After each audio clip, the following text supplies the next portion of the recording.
एक ऐसा योद्धा जिसे पूरी महाभारत रोक नहीं सकती थी, लेकिन उसने भगवान के सामने अपना सिर झुका दिया।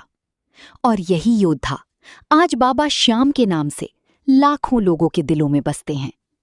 महाभारत का समय था, धरती कांप रही थी, हर तरफ युद्ध की तैयारी थी, तलवारों की आवाज, घोड़ों की दौड़ और लोगों के दिलों में डर।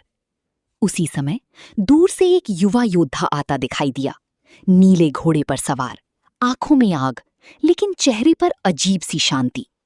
उसका नाम था बर्बरिका। उसके पास सिर्फ 3 बाण थे, लेकिन कहा जाता है उन 3 बाणों से पूरी सेना मिट सकती थी। लेकिन उसकी सबसे बड़ी ताकत उसकी शक्ति नहीं, उसका दिल था। जाने से पहले उसकी मां ने उसका हाथ पकड़कर कहा था, बेटा, हमेशा हारने वाले का साथ देना। बस यही एक वचन लेकर बर्बरिका युद्ध की ओर निकल पड़ा। रास्ते में उसे एक बूढ़ा ब्राह्मण मिला, लेकिन वो कोई साधारण इंसान नहीं थे, वो स्वयं भगवान कृष्ण थे। कृष्ण ने मुस्कुराकर पूछा, अगर तुम हारने वाले का साथ दोगी तो अंत में जीत किसकी होगी? बर्बरिका ने बिना डरे जवाब दिया, जो कमजोर होगा मैं उसी के लिए लड़ूंगा। कृष्ण समझ गए, अगर ये योद्धा युद्ध में उतर गया तो महाभारत कभी खत्म नहीं होगी। कुछ पल की खामोशी के बाद कृष्ण ने धीरे से कहा, मुझे दान चाहिए। बर्बरिका तुरंत झुक गया और बोला, आज्ञा दीजिए प्रभु।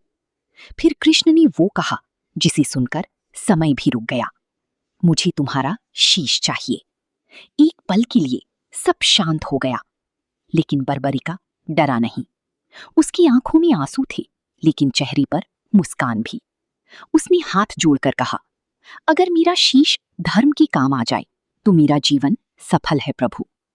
और अगले ही पल उसने अपना सिर भगवान को दान कर दिया। उसकी भक्ति देखकर स्वयं कृष्ण की आंखें भर आईं। उन्होंने कहा, कलयुग में तुम श्याम नाम से पूजी जाओगी, और जो इंसान हार कर तुम्हारे पास आएगा तुम उसका सहारा बनोगी। तभी से लाखों लोग दिल से कहते हैं, हारे का सहारा बाबा श्याम हमारा।